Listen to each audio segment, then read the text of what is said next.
ഇന്നലെ തീപിടുത്തമുണ്ടായ കൊല്ലം കുളത്തൂപ്പുഴ എണ്ണപ്പന എസ്റ്റേറ്റിൽ വീണ്ടും തീ പടർന്നു. ഫയർഫോഴ്സ് എത്തി 1.5 മണിക്കൂറിന് ശേഷം തീ നിയന്ത്രണ വിധേയമാക്കി. അതിനിടെ തീപിടുത്തത്തിൽ അട്ടിമറി സംശയിക്കുന്നതായി oil palm of India limited പറഞ്ഞു. മനസ്സിലാക്കിയെടുത്തോളം ഒരു 150 ഏക്കറിനോളം കത്തി നശിച്ചിട്ടുണ്ട്. അതിനകത്ത് നഷ്ടം കൃത്യമായിട്ട് ഇപ്പോൾ അങ്ങനെ പറയാം, എന്നാലും ഒരു 50 ലക്ഷത്തിലധികം രൂപയുടെ നഷ്ടം വന്നിട്ടുണ്ടാവും. ഈ തൈ നല്ലൊരു പങ്ക് പോയിട്ടുണ്ട്. പല സ്ഥലങ്ങളിൽ നിന്നും തീ പിടിച്ചതായിട്ടാണ് പറയുന്നത്. കാര്യം ഒരിടത്ത് നല്ല പല സ്ഥലങ്ങളിൽ നിന്നും ഒരേ അതെന്തായാലും അത് സാധ്യതയുണ്ട്. അത് വളരെ ഗൗരവതരമായിട്ട് നമ്മൾ എടുക്കുന്നുണ്ട്. അതെല്ലാ രൂപത്തിലും അന്വേഷിച്ച് അതിൻ്റെ റൂട്ട് മനസ്സിലാക്കുകയും അത് പുറത്തുകൊണ്ടുവരികയും ചെയ്യണമെന്നുള്ളത് തന്നെയാണ് നമ്മുടെ നിലപാട്. സലിം മാലിക്കാണ് ചേരുന്നത് കൊല്ലത്ത് നിന്ന് വിവരങ്ങളുമായി. സലിം, വീണ്ടും തീ പടർന്നു എന്നുള്ളത് ആശങ്ക സൃഷ്ടിച്ചിരുന്നു. അവിടെ തൊഴിലാളികൾ ഉൾപ്പെടെ നിന്നുകൊണ്ടാണ് ആ തീ അണയ്ക്കാനുള്ള ശ്രമം നടത്തിയത്. ഇപ്പോൾ എന്തായാലും അത് നിയന്ത്രണ വിധേയമാക്കാൻ സാധിച്ചു എന്നുള്ളത് സമാധാനകരമായ ഒരു വാർത്തയാണ്. എങ്ങനെയാണ് നിലവിലെ സാഹചര്യം? പ്രവത, ഇപ്പോഴും ഇന്നലെ വുമൻസ് ഈവനിങ്ങിന്റെ സമയത്തൊക്കെ ആയിരുന്നു ഇത് വാർത്ത എന്ന നിലയിൽ ഡെവലപ്പ് ചെയ്യുന്നത്. ഉച്ചയ്ക്ക് 2 മണിയോടുകൂടി ഈ തീ പിടുത്തം ഇവിടെ ആദ്യമായി ശ്രദ്ധയിൽപ്പെടുന്നു. അതിനുശേഷം 10 മണിക്കൂറിലധികം ശ്രമം, രാത്രി 12 മണി വരെ നിന്ന ഈ തീ അണച്ചതും തീ നിയന്ത്രണ വിധേയമാക്കിയതുമാണ്. അതിനുശേഷം ഇപ്പോഴും, അതായത് 24 മണിക്കൂർ പിന്നിട്ടിട്ടും ഇപ്പോഴും ഈ പ്രദേശത്ത് ഫയർഫോഴ്സ് ഇങ്ങനെ വർക്ക് ചെയ്യുകയാണ്. ഒരു ഭാഗത്ത് തീ ഇപ്പോഴും പിടിക്കുന്നുണ്ട്, പക്ഷെ അത് ഇപ്പോൾ വലിയ അപകടകരമായ സ്ഥിതിയിലല്ല എന്നുള്ളത് മാത്രമാണ് ആശ്വാസം. നേരത്തെ രാവിലെ അങ്ങനെ ഒരു അപകടത്തിൻ്റെ സാധ്യത ആ നിലയിൽ നിലനിന്നിരുന്നു.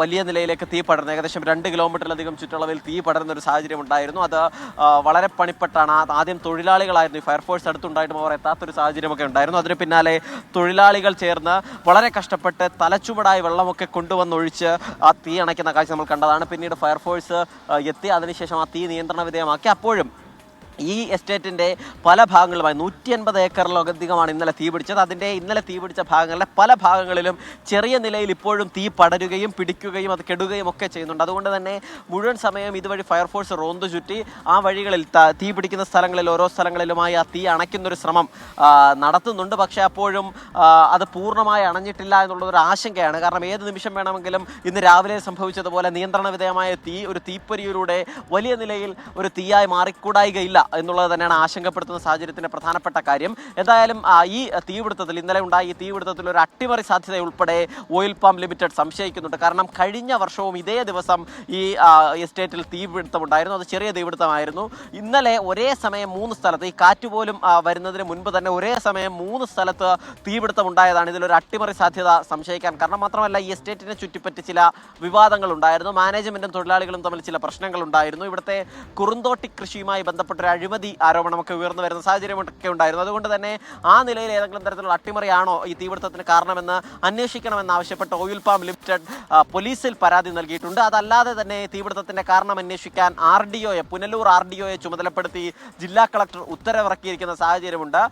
മാത്രമല്ല, ഇവിടെ ആകെയുള്ള 320 ഹെക്ടർ ഭൂമിയിൽ 150 ഏക്കറിലധികം പ്രദേശം മാത്രം തീപിടുത്തം ഉണ്ടാകുന്നൊരു സാഹചര്യമുണ്ടായി. 4000-ലധികം ചെറിയ ഈ എണ്ണപ്പനകളിൽ തീപിടിച്ചു എന്നുള്ളതാണ്. 50 ലക്ഷത്തിലധികം രൂപയുടെ നഷ്ടമാണ് പ്രാഥമികമായി കണക്കാക്കുന്നത്. ആ തുകയുടെ നഷ്ടം മുഴുവനായി കാൽക്കുലേറ്റ് ചെയ്താൽ മാത്രമേ അത് എത്ര വലുത്, എത്ര വ്യാപ്തിയുള്ളത് എന്ന് മനസ്സിലാക്കാൻ കഴിയൂ. എന്തായാലും നിലവിൽ വലിയ അളവിൽ ഒരു പ്രദേശത്ത്, ഈ സംസ്ഥാനത്ത് ഈ അടുത്തുണ്ടായതിൽ വെച്ച് ഏറ്റവും വലിയ അളവിൽ വ്യാപിച്ച ഒരു തീപിടുത്തം എന്ന നിലയിൽ വേണം ഇതിനെ കാണാൻ. പക്ഷേ തൊട്ടപ്പുറത്ത് വനമേഖലയാണ്. ആ വനമേഖലയിലേക്ക് കൂടി തീ പടർന്നായിരുന്നെങ്കിൽ അത് കയ്യിൽ നിൽക്കാത്തൊരു സാഹചര്യം ഉണ്ടായേനെ. മാത്രമല്ല, ഇതിന് ഒരു വശത്താണെങ്കിൽ ജനവാസ മേഖലയുമാണ്, അവിടെയും പ്രശ്നങ്ങൾ ഉണ്ടായേനെ. എന്തായാലും അത്തരത്തിലുള്ള അപായങ്ങളൊന്നും ഉണ്ടാകാതിരുന്നത് വലിയ ആശ്വാസകരമായ കാര്യമാണ്. പക്ഷെ അപ്പോൾ തന്നെയും ഈ തീ ഈ ഘട്ടത്തിലും പൂർണ്ണമായി ഒഴിഞ്ഞിട്ടില്ല എന്നുള്ളത്, അവിടെ ഇവിടെയായി പുകച്ചിലുകളുണ്ട് എന്നുള്ളതൊരു ആശങ്ക എന്ന് തന്നെ കാണുകയും വേണം. പ്രവിത, അതായത് സലിം, ഈ പൂർണ്ണമായും തീ അങ്ങ് അണയ്ക്കാൻ കഴിയുന്നില്ല എന്നാണോ, അതോ ഈ വേറെ വേറെ ഇടങ്ങളിൽ നിന്ന് പുതിയതായി തീ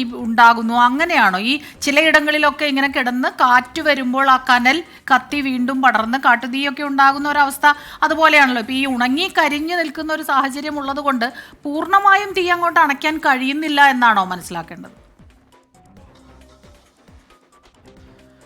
സ്മിത, അതിലെ പ്രധാനപ്പെട്ട പ്രശ്നം ഒന്നാമത് ഈ സ്ഥലത്തിന്റെ വ്യാപ്തിയാണ്. 150 ഏക്കറിലധികം പ്രദേശത്താണ് ഇന്നലെ തീ പിടിച്ചത്. അതിനുശേഷം ഈ സ്ഥലത്ത് ഈ 150 ഏക്കർ എന്ന് പറയുമ്പോൾ നമുക്ക് ഉദ്ദേശിക്കാൻ കഴിയുന്നതേയുള്ള പല വഴികളിൽ കിടന്ന് അതൊക്കെ നീറിപ്പുകഞ്ഞുകൊണ്ടേയിരിക്കുകയാണ്. എത്ര അണച്ചാലും ഈ ശക്തമായ വെയിലാണ്. തറയിൽ ഈ വെള്ളം വീണാൽ അതൊരു 10-15 മിനിറ്റ് കഴിയുമ്പോൾ ആ വെള്ളമൊക്കെ വറ്റിപ്പോകുന്ന നിലയിലുള്ള വെയിൽ ഈ പ്രദേശത്തുണ്ട്. മാത്രമല്ല കാറ്റുമുണ്ട്. അതുകൊണ്ട് തന്നെ ഈ വെയിലും ഒപ്പം തന്നെ കാറ്റുകൂടി വരുന്നതോടുകൂടി ഈ തണുത്ത് കിടക്കുന്ന തീ, പതുക്കെ പുകഞ്ഞു കിടക്കുന്ന തീ കത്തിപ്പടരുന്ന ഒരു സാഹചര്യമുണ്ട്. അത് പല വഴികളിൽ നിന്നും ആ നിലയിൽ കാണുന്നുണ്ട്. അപ്പോഴൊക്കെ അതുകൊണ്ട് തന്നെയാണ് ഫയർഫോഴ്സിന്റെ 3 യൂണിറ്റാണ് ഇപ്പോൾ ഇവിടെ പ്രവർത്തിച്ചുകൊണ്ടിരിക്കുന്നത്. ഒരു വലിയ നിലയിലേക്ക് അത് പടരാതിരുന്നിട്ട് പൂർണ്ണമായും ഈ സ്ഥലങ്ങളിലൊക്കെ റോന്തു ചുറ്റുന്നത് ഒരു 3 യൂണിറ്റാണ്. അതിന്റെ പ്രധാനപ്പെട്ട കാരണം ഈ വെയിൽ, ഈ അന്തരീക്ഷത്തിന്റെ ഈ പ്രശ്നമാണ്. ഇന്ന് രാത്രി കൂടി ഈ വെയിൽ മാറി രാത്രിയാകുന്നതോടുകൂടി കുറച്ചുകൂടി ആശ്വാസകരമാകും. നാളെ പുലരുന്നതോടുകൂടി പൂർണ്ണമായും പുക ശമിക്കും എന്നുള്ളൊരു പ്രതീക്ഷയാണ് ഉള്ളത്. പക്ഷേ ഇന്നലെ രാത്രി 12 മണി കഴിഞ്ഞ് ഇന്ന് നമ്മൾ പകൽ വരുമ്പോൾ, നമ്മൾ പുലർച്ചെ ഇവിടെ എത്തിയതാണ്, 6 മണിക്ക് ഇവിടെ വരുമ്പോൾ ആ നിലയിൽ ഒന്ന് ചെറിയ നിലയിൽ അവിടെയും ഇവിടെയും ഒക്കെ പുകകൾ മാത്രമേ ഉള്ളായിരുന്നു. അതും ഒരു വിശാലമായ അർത്ഥത്തിൽ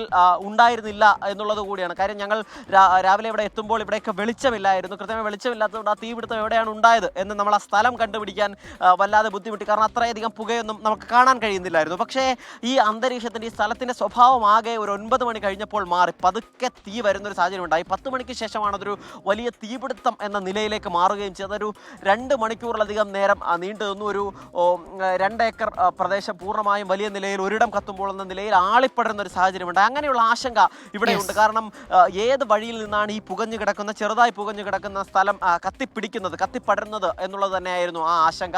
ആ ആശങ്ക കൊണ്ട് തന്നെയാണ് പൂർണ്ണമായും ആ തീ അണയ്ക്കാൻ കഴിയാത്തത്. അതായത് തീ അണഞ്ഞു എന്ന് നമ്മൾ കരുതുകയും ചെയ്യും, വെള്ളമൊഴിച്ച് തീ കെടുത്തും. പക്ഷേ ചെറിയ പുകകൾ അത് ശരി സലീം, അപ്പൊ സലീം പറഞ്ഞതുപോലെ തന്നെ ആ പ്രദേശത്തിന്റെ ഒരു വ്യാപ്തി അത്രയ്ക്കുണ്ട്. ഒപ്പം തന്നെ ഇപ്പോഴത്തെ ഈ ഒരു കാലാവസ്ഥ, ഇത് രണ്ടും പ്രതികൂലമാണ്. ഇടയ്ക്കിടയ്ക്ക് തീ വീണ്ടും ആളിക്കത്തുന്നു, അത് കെടുത്തുന്നു. അങ്ങനെ ഇപ്പോൾ പൂർണ്ണമായും ഒന്ന് നിയന്ത്രണത്തിലായി എന്നാണ് ഇപ്പോൾ സലിം വിവരങ്ങൾ നൽകിയത്.